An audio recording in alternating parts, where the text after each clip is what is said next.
So, hi, Mia, and welcome to the Holistic Podcast. How are you today? I'm doing well. How are you today, Georgiana? I'm doing very well, and I'm very happy to be able to talk to you again. And today I was thinking that we can have a little bit of a discussion about how to keep our mental health. Because nowadays I can notice around myself there is a little bit more stress and anxiety and fear going on around. So the physical health, of course, it's important, but I think it's as important the mental health as well. And because when we were speaking, you mentioned something about mindset. I would love to hear your input on this topic. With regards to sort of mental health and sort of mindset, there's many ways you can take mindset, like if it comes down to doing something or if it's coming down to like right now with planet lockdown, as we can call it, how you basically structure your mind to deal with the day-to-day of like maybe not working or not being as active or basically being isolated. I think it's very important for people to actually put put structure into their day. So like if it's a case of they might go for a walk in the morning, like call a friend in the like later in the afternoon, and then basically do something else, maybe read a book or study to sort of give them that structure for the day. I find when, like for myself personally, and I see it in other people, if you don't have some type of structure, that's when we tend to sort of drift with regards to our mindset. It can take us into weird places, sometimes dark places. And when that happens, it can lead to very unexpected things and maybe not the most positive things for people on a day-to-day basis. Okay. So what are you doing on a daily basis in regards to, of course, having some kind of structure, but also any type of mental training, maybe? I'm not a person who meditates myself, but like I understand how meditation can be good for people. What helps me when I go running, I run most mornings at this present time, but that helps me sort of clear my head from like the previous day. So it gives me an opportunity to like, okay, I have this and I can work on that while I'm doing my run over the like couple of hours, like to get that cleared out. So with that, Are you running a couple of hours, you say? Yes, a couple of hours. Wow. Yeah. That's you are quite fit. So you're having a good condition to be able to run for a couple of hours. Yeah. Basically, it's what I'm doing at this present time. I would also use the sort of gym, like when they were open, to like go there, lift weights, but it gives me that sort of space to myself to just deal with those thoughts and help me sort of deal with previous thoughts and like make plans or put structure in for the rest of the day. So, or the rest of the week. But yeah, I find that really helpful. And I think I think many people can benefit from that, or if they were doing yoga or something like yourself. But I find it a sort of really good, like cleansing moment. I have been noticing, because I have been practicing yoga myself for over 30 years. But at a certain moment in my life, I just said, I will give it a try to go to a gym and just lift some weights and do whatever you do in a gym to see how it goes for me. Because yoga, it is physical training, but it's also mental training. So I just wanted to compare and to see how I feel. And I noticed that, of course, there are differences. The type of yoga that I practice, is not acro yoga, so it requires another type of physical training. But going to a gym, for me, it activates a certain type of enthusiasm. And I'm also seeing everything through my so-called yoga glasses. So when you go to a gym and you do that type of physical training, you activate a force center which is called Manipura chakra. In the martial arts, it's called Hara. And this force center is activating self-confidence, enthusiasm, optimism, dynamism, a certain type of fire in you. So you feel better, even if maybe you get tired, but you feel better. You have more enthusiasm. Do you experience the same when you? Like if I'm lifting a heavy weight, like compared to running for me is much more as a sort of longer drawn out vibe. It's like you're going along, you're taking account of what you're doing, like processing the day. When it comes to me and weights, it's a lot more sort of more intense, more focused point in time. So it's like, yeah, I'll be like, if I'm like bench pressing, like I'll be down on the bench, like getting focused to lift what the weight, wherever it might be. And then like I'm basically, everything kind of falls away. It's just me and what I'm about to do. And when I basically engage, push through and use the weights to lift, I'm right there in that particular moment. And then basically it's much more intense. It's a lot more, it's more of an intense focus for myself with that. And then it's a case of, then I get ready for the next set and carry it forward from there. Yeah, but all in all, it's a good fight, good feeling. Okay. So when it is about keeping your mind clear, and not only clear, but keeping your mind positive or focused on a positive, let's say on a positive level. What else do you do except running?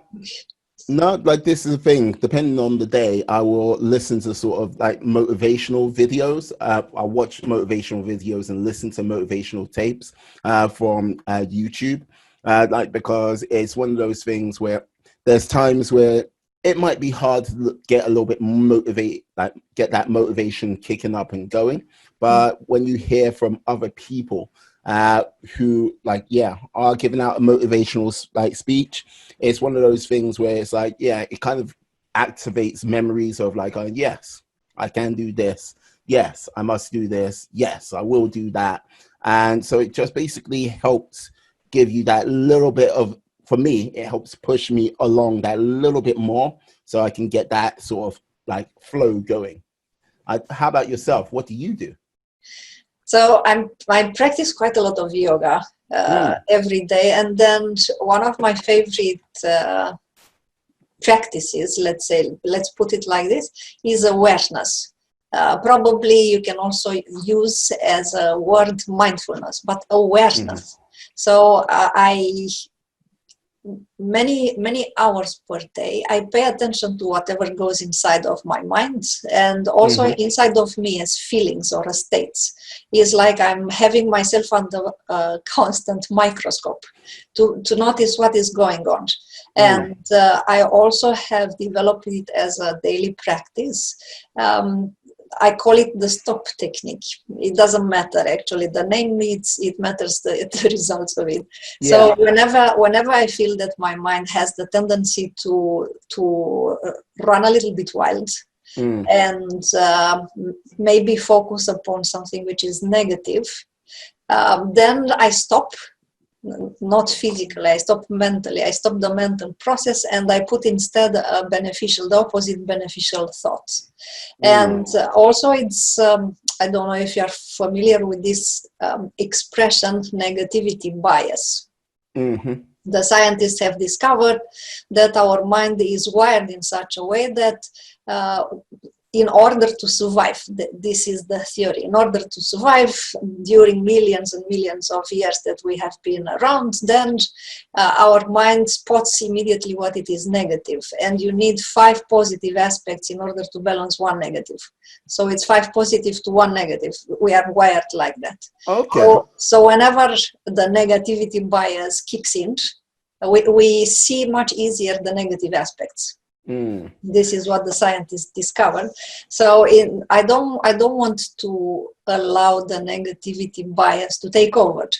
So whenever I notice that the mind has the tendency to spot the negative aspects around, I ask consciously myself, okay, what are some positive aspects? What it is positive that I can focus on, even if it is the same situation, and the mind spots the negative in that respective situation. I always ask myself, okay, what are the positive aspects in it? So I will focus on those instead. Because otherwise, it's, you just run movies in a mental simulator with creating negative scenarios when that's not the reality. So I don't want to live my life as a masochist. Yeah, no, but like this is especially right now in these times.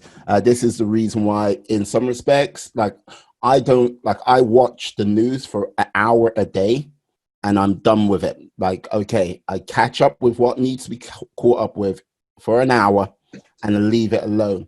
Because with regards to, as you say, with the negative bias, I find if you start listening to like the news, which by its very nature has to be negative, it's more times than not, it will draw you in and draw you in and draw you in and draw you in. Before you know it, you're like going, okay, yes, the world is absolutely a horrid place.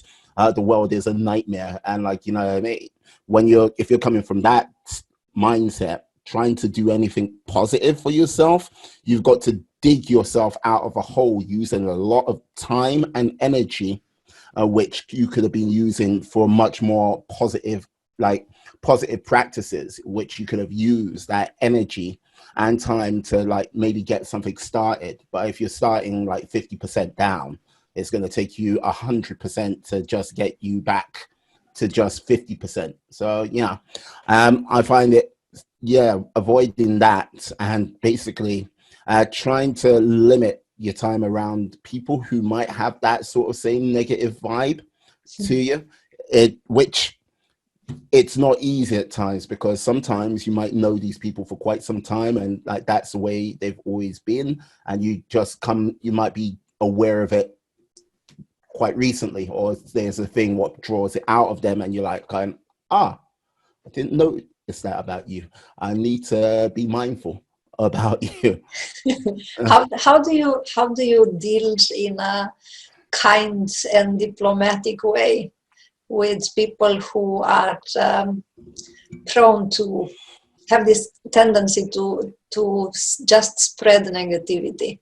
So without judging those people, how do you deal in a kind way so that you don't spend so much time around them? Well, that is the $64,000 question. It's it like they're like, depending on the person you're having to deal with, like you might be able to go be honest and go like every day we talk and stuff like this. Like you always see the bad in the world. Like I know you're a good person, heart of hearts. I know this to be true, but why is that? If you can have a conversation like that, great. You might be able to unearth something which might be deep rooted and they can start working on that. But there are some people which just are, and they just wired that way. And they'll keep on coming no matter what you say, what you do. It's like if they lost 10 pounds, but they found 50 pounds, they'll still cry about the 10 pounds they've lost, not about the 50 pounds they've gained. So you've got to, with those type of people, I'd say you can't, there's times you won't be able to cut them out of your life, but restricting your time with them is always the wise thing, rather than sort of right. Sometimes it's family members and you can't do that to family. Well, to a certain degree, you can do that even with family. I was just thinking of family when you were talking about it, because I noticed from my own experience, we have, let's put it like this, we have a certain energy potential every day. Mm-hmm. And then we do the best of it. So we use that potential that we get every day. And then sometimes my potential is not bigger, let's put it like that, than the negative energy somebody around me is having. Yeah. So I can really feel that it can drain me out by spending time with them, and then I have to find a solution to not spend time with them, even if it is family. So if you don't have a greater energy and a bigger inner force in those moments when you interact with them, it's much wiser not to interact with them. Yeah, and like this is the thing. What I've seen, and I've experienced it personally. When you, especially when you want to actually make some positive changes in your life, that's when you all of a sudden people you've known for the longest time will sort of like come in and like now they won't say it out loud. They'll most probably say it in a whisper. That's like, why are you doing this? You shouldn't really be like going forward with that. Like, you know what? Why are you risking so much? You know what? You should stay the way you are. And like, yeah, don't push yourself for that. That's wrong. And it comes like sometimes it comes from a bad place. But the weird thing is, like, because they are like fearful sometimes for you getting hurt, it comes from a place of like love and compassion. That's like, hey, I don't want you to get hurt. I don't want you to like feel that pain, and I don't want you to like, yeah, like stay away from that. Like your best self is what you are right now, and they get in the way and interfere with that possible new business, new skills you want to pick up, new places you want to travel, and you like go right. You got to just be like, hey, get on board or get out of the way for many of those people, and it's hard to do at times, but without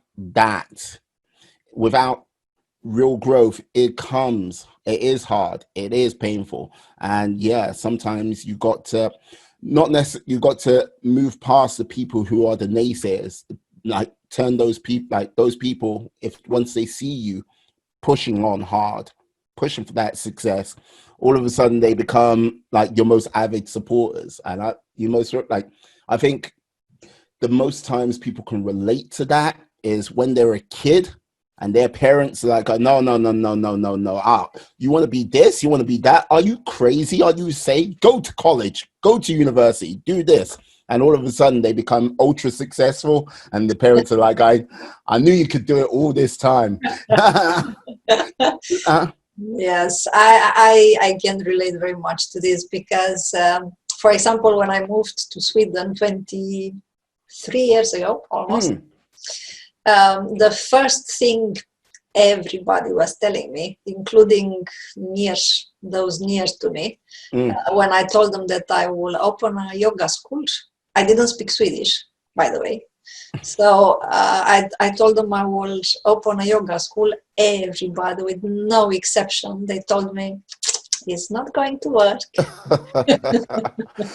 Yeah. And then I said, you know what?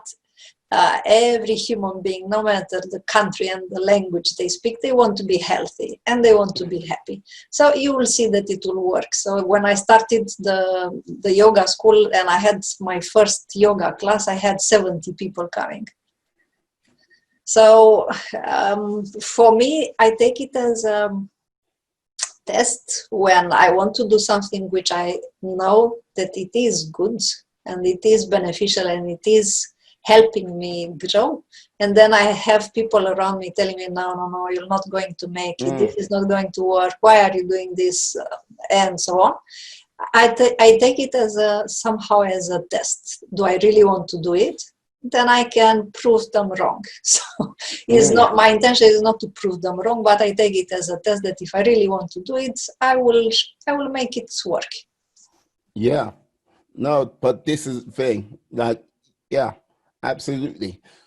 Pushing yourself, making it work. What I would also say with regards to that, on the opposite side of that, is building a team of people around you, building that support mechanism, because like the whole thing I find as well, like I'm sometimes victim of it myself, is you want to do it all, but you don't actually turn and get build that team of people around you, which can help support and help build your own sort of like passions or dreams up, as well as other people. So I find when you see that going on, like the most successful people in our society today are the ones who have got a good team behind them and helps with that sort of mental strain. So basically, like, help reinforce that mindset. Like, you heard of the saying, birds of a feather flock together? No, but I can go with it. Yeah, that basically like-minded people go with like-minded people. And like the more, like, if you're out there trying to build something positive, if you're out there trying to make something happen in a great way, the more like-minded people you surround yourself with to also go in that same direction, they might not be with you on a day-to-day basis, but they're going in their own direction as well, making their dreams, their hopes, their passions come true. It can only but help you. That is not a very good sentence. It can only help you in the long run. How do you practically, how do you surround yourself with how do you build a team? How do you, like, with regards to building a team, like, especially if it comes down to a particular enterprise you want to do, like, if you're like, for me, I'm like, with my podcast, I'm just doing that on as a solo individual effort at this present time. It's just about building community one by one. Like, yeah, I have a good conversation with self. Yeah, fine. Let me see what I can do to help you with what you need to do regarding like your podcast or like something you want to do with your project. It's about in some respects helping each other with a little bit of give and take. But like the whole thing is like, it shouldn't always be like, yeah, okay, give me this, give me this, give me this, give me this, give me this. Just taking all the time and like everyone giving you everything, but you never giving anything back out. So while building that community with that little bit of give and take, maybe like give a little bit more than you like expect to receive. But honestly, like, you shouldn't really expect to receive anything. If that person comes up and goes, yeah, you know what? Thank you for doing this. Let me help you out with this. Yeah, I go, oh, great. Now that's someone you can go, yeah, that's a person you potentially can go, that is a person who's going to be on my team going forward from this point onwards. And like, it takes time. It takes a lot of trust. And like the whole thing is, I think I'm going to say this, I've fallen down in the past about this. You got to go into it with no expectations of getting anything back. When you sort of like, I did this for this person. Why didn't you help me? Why didn't you come back and give me this? Why didn't you come back and do that?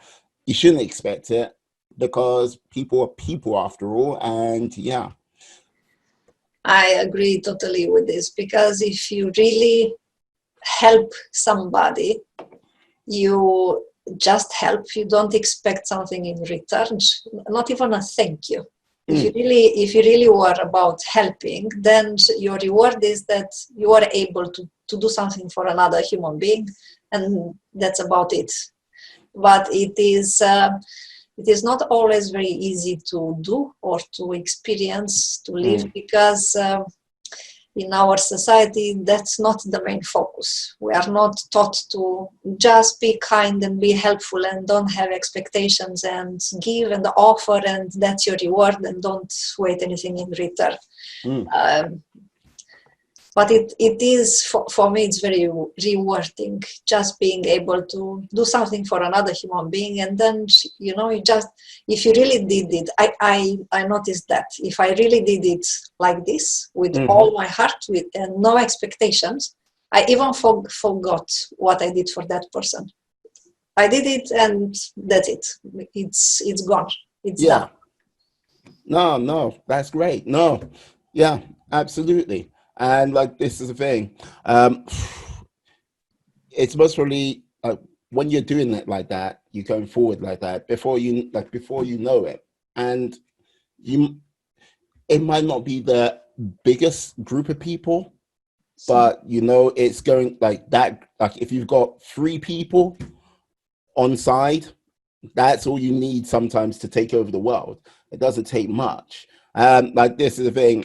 When celebrating birthdays in the past and stuff like this, my motto was always like, yeah, if 3 people show up, I'm the 4th for my birthday. Yeah, that's a good time right there, ready to happen. Like 1 or 2 drinks, one good times here and there, and yeah, fun. All right. When it is your birthday? Not for some time yet. So yes. So yeah, I'm like, yeah, it's all cool. My birthday is like, yeah, in September, so I'm all good.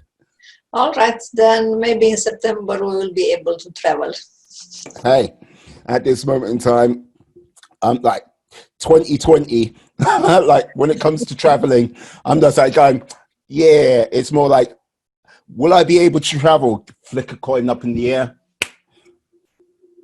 Unsure. Unsure.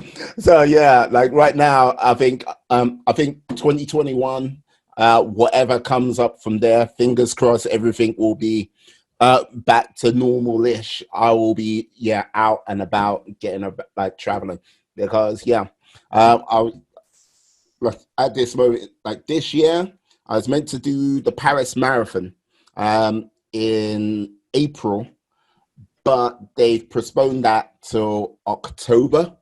Okay. And let's just say, once again, it's unclear whether that's going to happen. So, like, yeah, most probably 2021. I think there's like some people in the group which were like, when we all booked, are like kind of like secretly like going, oh no, you've cancelled the marathon. I really wanted to do that.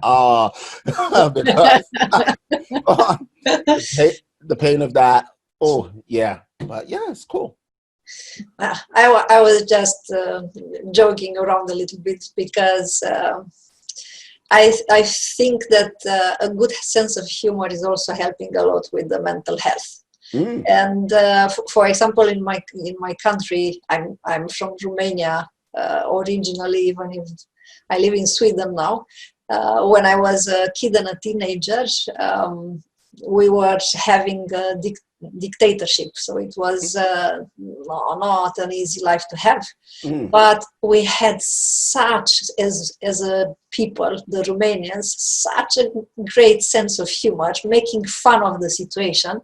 So it was our therapy, you know, just laughing at the situation, making fun of the situation, and having a really spectacular sense of humor. So I'm very happy, because we turned around the hardship into a very good quality sense of humor.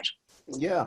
And like, this is the whole thing, like the whole, like, there is a reason why, like, it's humor and tragedy in plays. You got the smiley face and the like sad face, which go together, because more often than not, in tragedy there is comedy, and vice versa.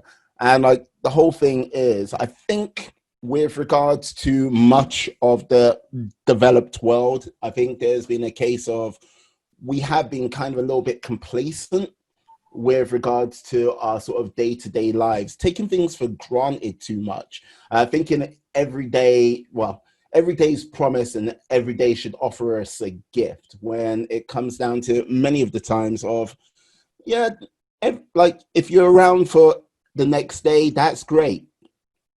Take full advantage of that day, make the most of it.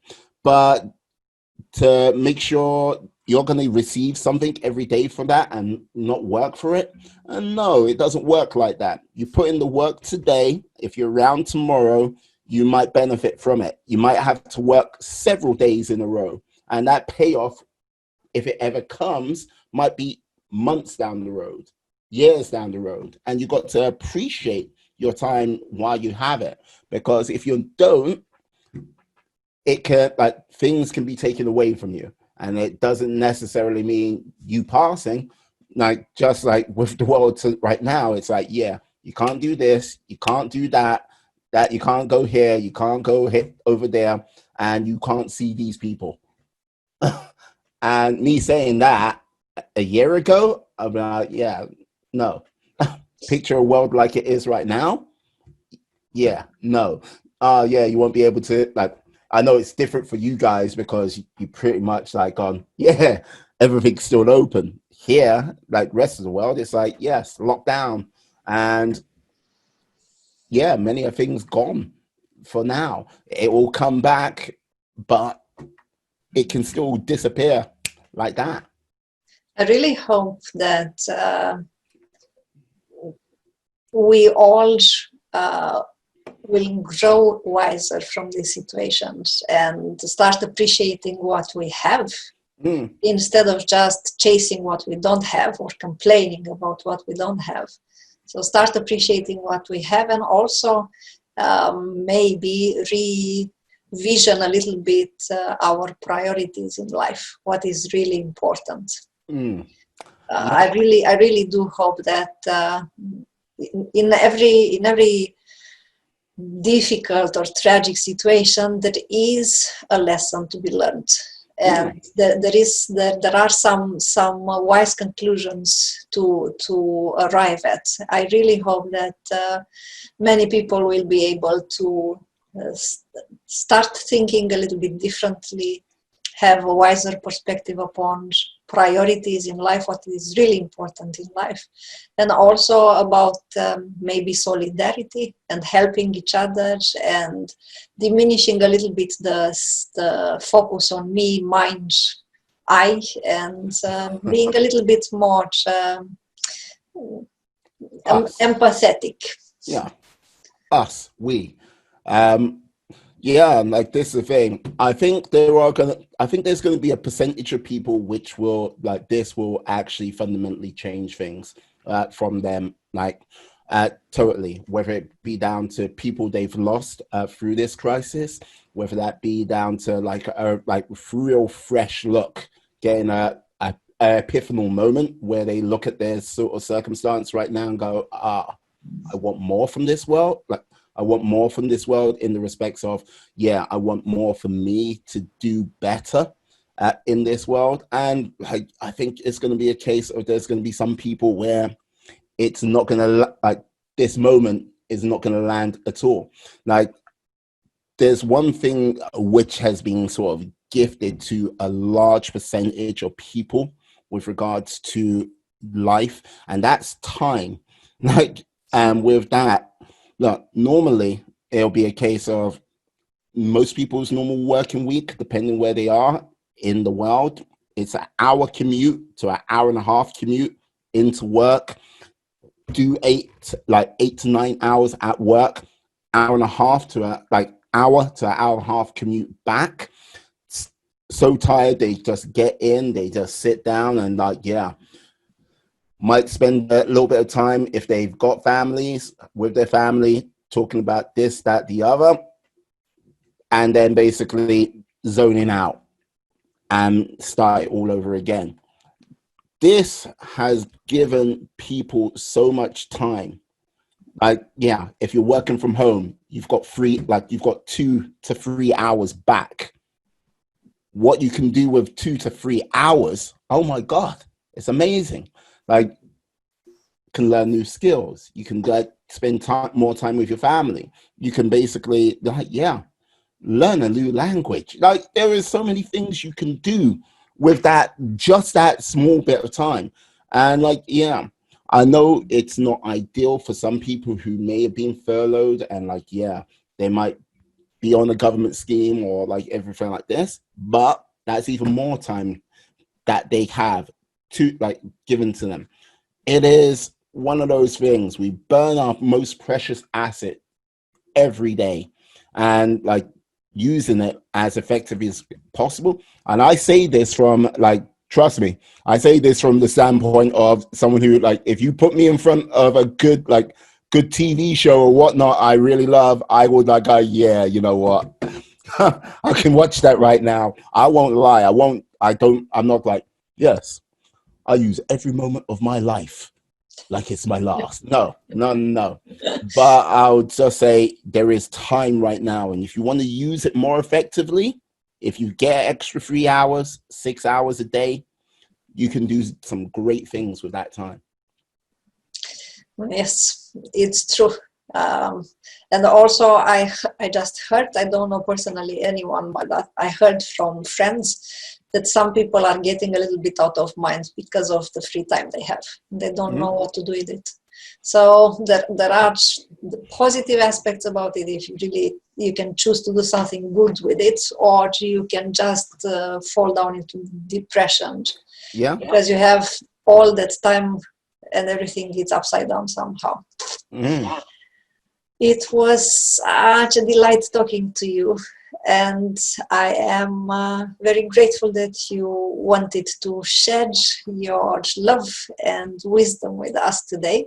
No worries. I'm happy to do it. Yeah, it's not a problem at all.